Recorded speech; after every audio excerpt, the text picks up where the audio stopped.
Hello everyone. Today we'll be looking at a portion of a live stream that took place between 3 educators, all of whom work in Canada. I have only focused on selected portions of the first half of the live stream, which runs just under half an hour. If you would like to see the stream in its entirety, a link is in the description below. That being said, let's begin. So I'll just introduce myself. My name is Olivia. I teach grade 7 in Oakville. I've been teaching for about 12 years. And recently I've been very interested in social justice education issues and how you can bring those conversations into the classrooms with students. A 7th grade teacher interested in bringing social justice into the classroom. Got it. Okay. Danielle, I teach grade 8 in Oakville. And I've been lucky enough to work with these ladies, and both of them are my mentors, so I'm very fortunate. And I'm interested in social justice in the classroom because just thinking about, the rich learning opportunities that my students can have and how it can have real world applications, and then trying to tie this all into our focus on faith theme of solidarity. An 8th grade teacher looking forward to how social justice in the classroom can create real-world applications for her students. Got it. Hi, I'm Maureen, and you get to see my picture of my dog. We're not sure why the camera's not working. I teach grade 6 presently in Oakville, and just to let you know, none of us have ever worked in the same school, but we work really well together online and together working towards social justice with our students and empowering each other and our students together, making a difference. And a 6th grade teacher wanting to empower her students and make a difference through social justice. And all 3 of these teachers work in different schools. They mentor and support each other in their efforts to champion social justice to 3 different communities of children and teenagers. Got it. So the idea that teachers and students both bring in beliefs, practices, concepts, norms that kind of influence each other and your educational experiences, and how these beliefs and routines are actually not just, coming from their families and who they are, but they're also historical in nature. So kind of that awareness of the classroom, of who you are and how that influences how you teach, and then who your students are and how that influences how you teach. Yes. If one student comes from situation A and another comes from situation B, that may indeed guide how you interact with each of those students individually and how you have to best approach getting concepts across to them one from another. Everyone is different, but facts and knowledge are the great unifier. Regardless of what one's personal situation is, 2 + 2 will always equal 4. But we're talking about social justice, so I'm not so sure that our speakers are as much concerned with education as they are with indoctrination. I know, for example, when I was trying to name this presentation, I mentioned to my colleague if I should call it white privilege in the classroom or in schools. And my colleague was like, no, that might be too much for people. So we called it social justice education, but really the awareness of white privilege is what kind of brings us together with these topics. Well, calling it white privilege in the classroom would certainly have raised this stream's profile in YouTube's algorithm. But sure, if it's more palatable to name the stream Social Justice Education, but then tell us that what this stream is really about is the unifying power of white privilege, well, so be it. Yes, we've been focusing on racism and inequality for 2 years now. So 13 of my students were with me last year. So it's been nice to be able to continue the conversation this year, and they have that foundation. You have focused on race and inequality for 2 years in your classroom. Got it. So this year we focused a lot on microaggressions. So just little slights that can be intentional or unintentional. But maybe, Olivia, we can somehow add in the links to those MTV videos. Yes, I have them there. Great. Ah, yes. MTV videos on microaggressions. A steady and unbiased source of scripted content conveniently crafted to instill fear into people over what they say and, more importantly, the color of the people they say it to. It is stellar educational material indeed. That was a nice eye-opening for, I know, my class, and even when Danielle and I were in a course together, and when we saw those videos on microaggressions, it kind of really kind of opened my eyes, because it could be something little that people don't realize. Microaggressions could be little things. Thank you for that clarification. So, Danielle, how did your students react to talking about the microaggressions?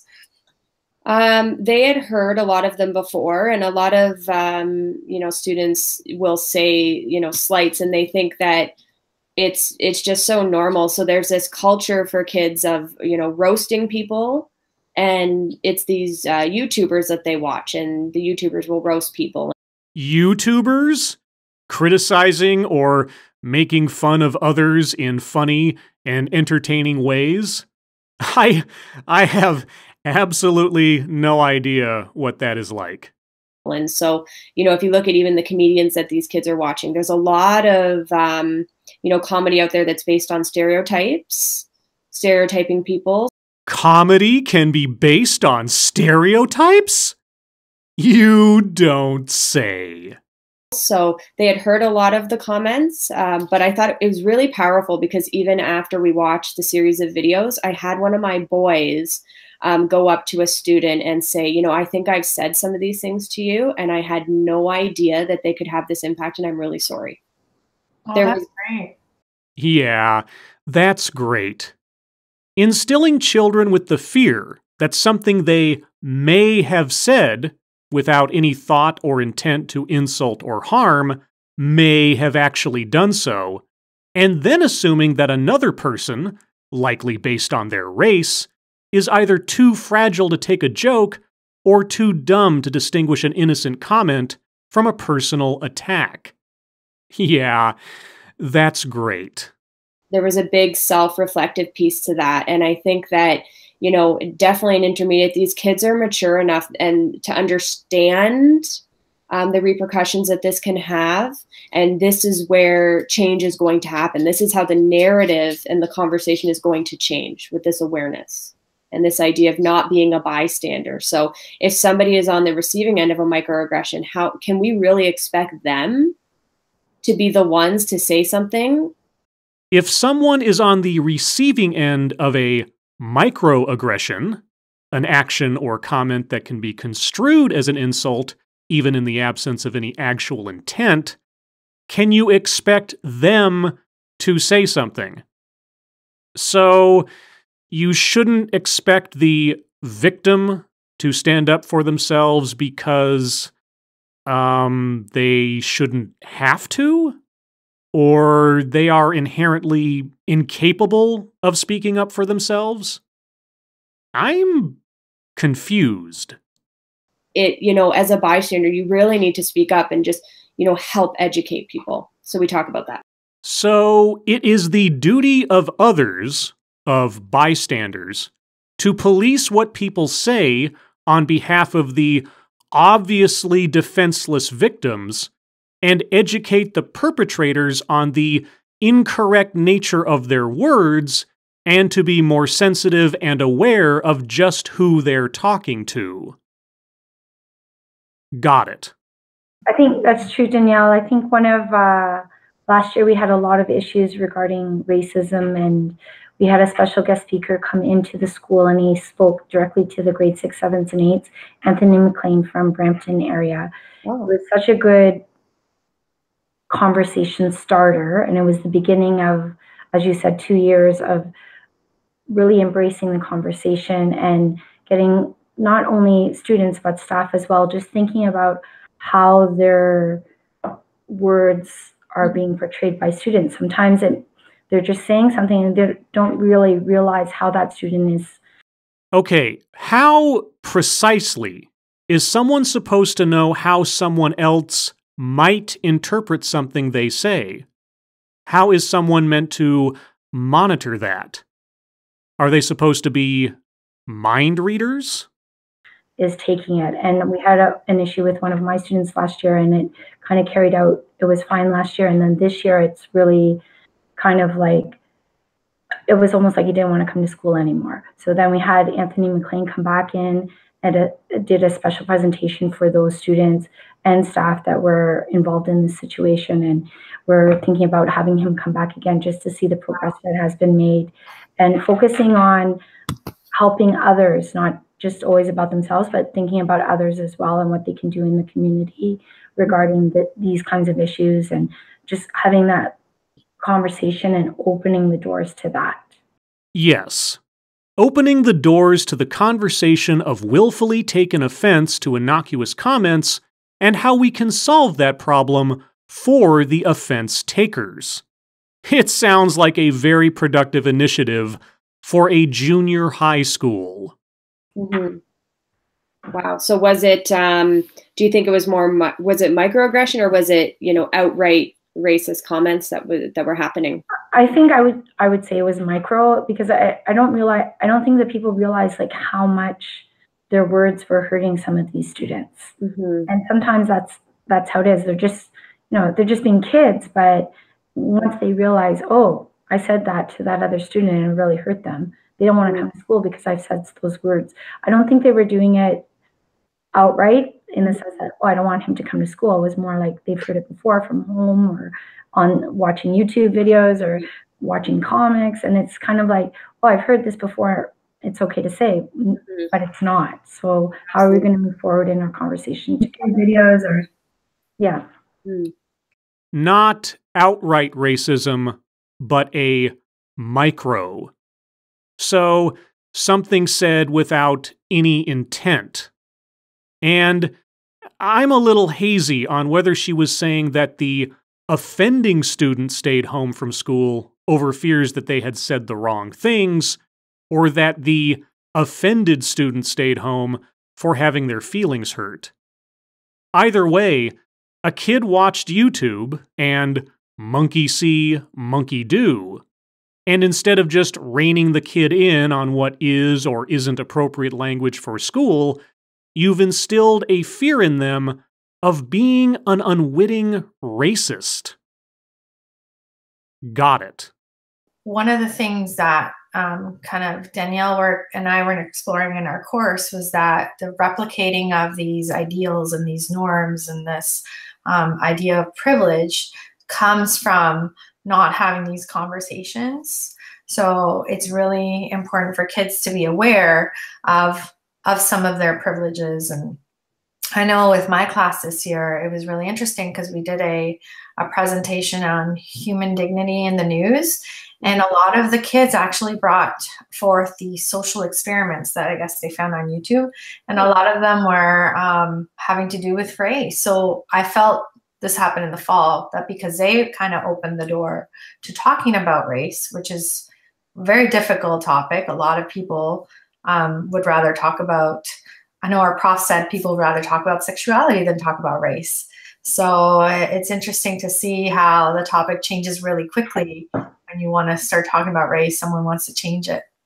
The students opened the door to talking about race because they were really interested in the topic. Obviously, the students had no inkling that their teacher liked talking about race and then brought these things up to please her and or avoid having to do actual schoolwork. Well, I guess it could be true. So the fact that the kids in the room brought forth those topics made me, as an educator, more willing to talk more about it. Yes, I am sure that you needed a lot of encouragement to talk about race in your classroom. It has definitely been a learning experience for me, and that awareness of how does our racial identity affect what we learn, what we talk about, how we react, how we reproduce those norms and things like that. Mm-hmm.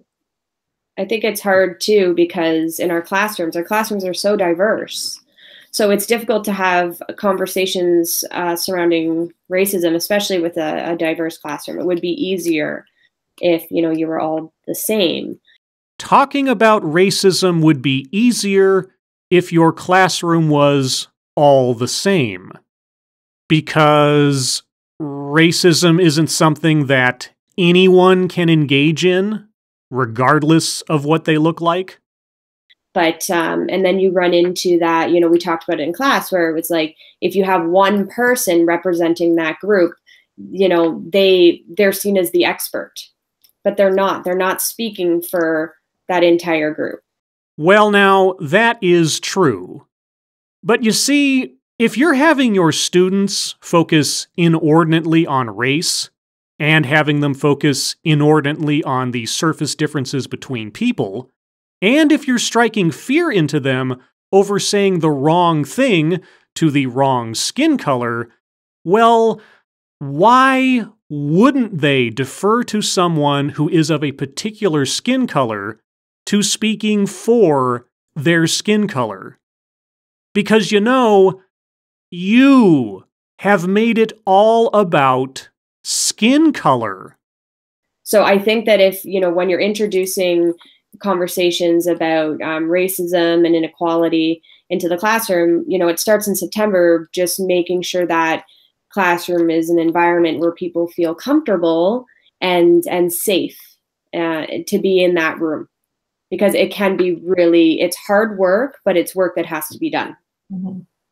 If you are encouraging kids to watch what they say and how they say it to certain demographics, if you're educating them on policing what other people say to certain demographics, if you're instilling a walking on eggshells notion into all social interactions, how does that create a safe and comfortable atmosphere to have any conversations?